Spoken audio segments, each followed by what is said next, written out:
Good morning friends, I hope आप सब बहुत अच्छे से होंगे। दोस्तों, अगर आप असिस्टेंट प्रोफेसर की भर्ती की प्रतीक्षा कर रहे थे तब आपकी इस प्रतीक्षा को मध्य प्रदेश लोक सेवा आयोग ने ख़त्म कर दिया है। मध्य प्रदेश लोक सेवा आयोग ने असिस्टेंट प्रोफेसर के कुछ पदों पर भर्ती निकाली है, जिसके लिए ऑनलाइन आवेदन किए जा सकेंगे। तो इस वीडियो के अंदर हम बात करने जा रहे हैं इसी विज्ञापन के बारे में। जैसे कि आप अपनी स्क्रीन पर देख रहे हैं कि ये जो विज्ञापन है उच्च शिक्षा विभाग मध्य प्रदेश शासन हेतु सहायक अध्यापक, सहायक प्राध्यापक उर्दू के पद की पूर्ति हेतु जारी किया गया है और इसके जारी करने की जो तिथि है वो कल की है, यानी कि 30 दिसंबर 2022। तो इसी के बारे में हम बात करेंगे। मध्य प्रदेश लोक सेवा आयोग ने असिस्टेंट प्रोफेसर उर्दू के लिए ये विज्ञापन जारी किया है।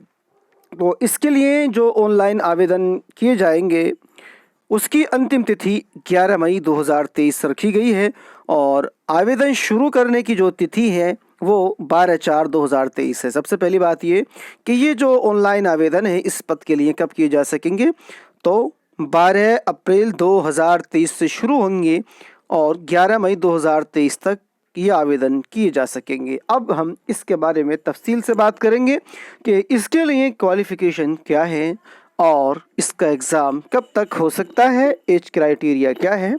तो इस वीडियो में आप आखिर तक बने रहिएगा। तो आइए इस वीडियो के अंदर इस विज्ञापन के बारे में अब तफसील से बात करते हैं।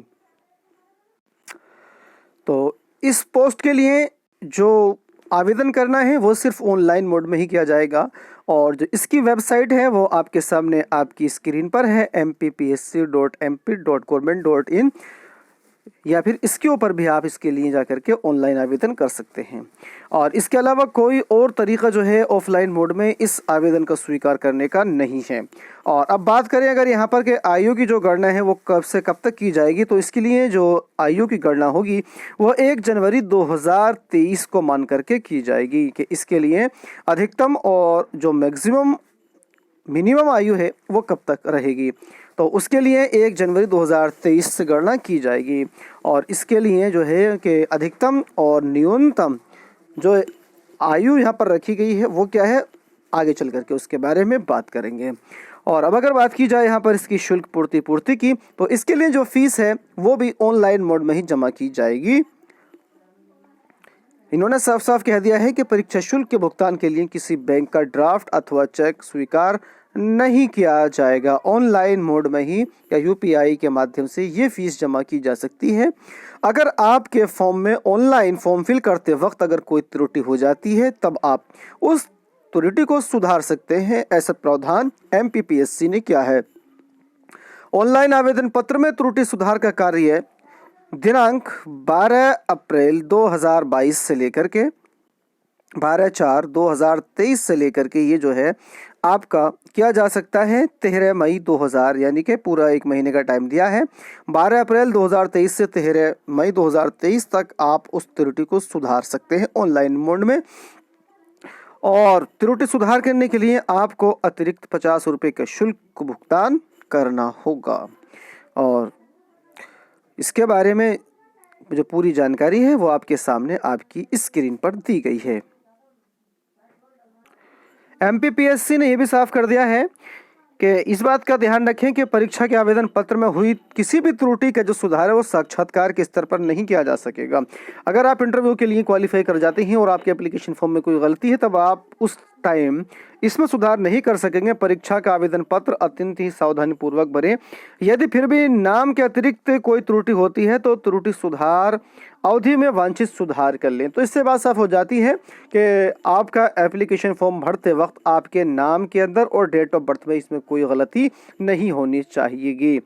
और आगे इन्होंने कहा कि त्रुटि सुधार अवधि में श्रेणी सुधार के मामलों में यदि किसी अभ्यर्थी द्वारा आरक्षित वर्ग के रूप में भरे गए अपने ऑनलाइन आवेदन पत्र में सुधार कर उसे निरारक्षित किया जाता है तो उस आवेदन शुल्क के अंतर की अवधि की राशि को भुगतान त्रुटि सुधार शुल्क अतिरिक्त करना होगा, किंतु अनारक्षित वर्ग के रूप में भरे गए ऑनलाइन आवेदन पत्र को आरक्षित वर्ग में परिवर्तन की स्थिति में आवेदन शुल्क के अंतर की राशि वापस नहीं की जाएगी।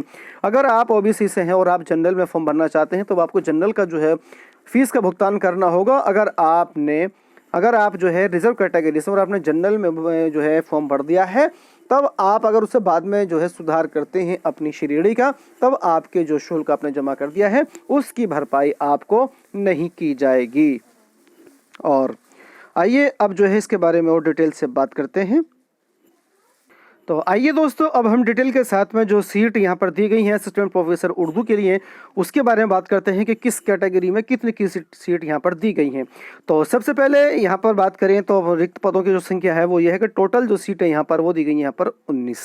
इसमें 3 जो है अनरिजर्व कैटेगरी के लिए हैं और 7 SC और 9 ST कैटेगरी के लिए है। अब सवाल बड़ा ही पैदा होता है, क्या ये SC और ST कैटेगरी की जो इतनी सीट यहाँ पर इनके द्वारा निकाली गई हैं, क्या ये भरी जा सकती हैं, जबकि यहाँ पर अनरिजर्व कैटेगरी की कुल 3 सीट यहाँ पर दी गई हैं।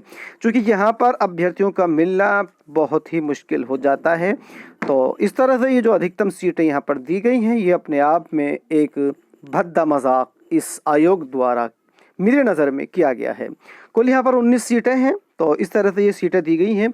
इसके अलावा रिक्तियों में से मध्य प्रदेश की मूल निवासी जो महिला अभ्यर्थी हैं उनके लिए आरक्षित पदों की संख्या जो है वो यहाँ पर दी गई है कि 1 अनरिजर्व कैटेगरी के लिए है, SC की 2 और ST की यहाँ पर ये कुल मिलाकर के 3 होती हैं। आइए अब इसके लिए बात करते हैं कि इसके लिए क्या क्वालिफिकेशन रखी गई है।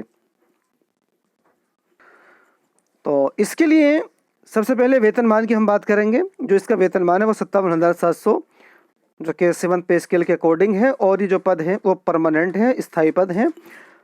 और इसके लिए जो अनिवार्य शैक्षणिक अर्हता रखी गई है वो रखी गई है कि आपका जो PG है वो होना चाहिएगा आपका अनरिजर्व कैटेगरी के लिए 55% मार्क्स के साथ में।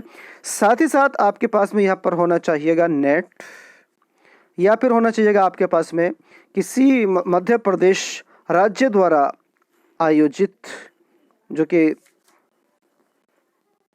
जो परीक्षा होती है वो यहाँ पर मध्य प्रदेश राज्य द्वारा आयोजित स्लेट या सेट परीक्षा पास अभ्यर्थी इसके लिए आवेदन कर सकते हैं। तो इसके लिए ध्यान रखिएगा कि आपके पास का जो आपका PG है वो होना चाहिएगा 55% मार्क्स के साथ में। साथ ही साथ आपके पास में नेट हो या फिर MP पद, यानी कि मध्य प्रदेश राज्य द्वारा आयोजित परीक्षा जो कि होती है स्लेट हो या फिर सेट परीक्षा हो, ये क्वालिफाई होनी चाहिए। या फिर आपके पास में PhD की डिग्री होनी चाहिए कि तब आप इसके लिए आवेदन कर सकते हैं। आइए अब हम जो है इसके बारे में बात करते हैं कि इसके लिए अधिकतम और न्यूनतम जो आयु है वो क्या रखी गई है। इस पोस्ट के लिए आवेदन करने की जो न्यूनतम आयु है वो 21 साल रखी गई है, और जो अधिकतम आयु है वो यहाँ पर बिना किसी रिजर्व कैटेगरी के लिए वो 40 साल रखी गई है। इसके अलावा अलग अलग कैटेगरी के हिसाब से यहाँ पर अधिकतम आयु सीमा में छूट दी गई है, उसके बारे में आप यहाँ से इसको देख सकते हैं। और अगर किसी ने मध्य प्रदेश में अतिथि प्रोफेसर के रूप में जो है अपनी सेवाएं दी हैं, तो उसके लिए भी जो है अधिकतम आयु सीमा में छूट का प्रावधान किया गया है। उसके बारे में हम इस वीडियो के अंदर आगे देखेंगे।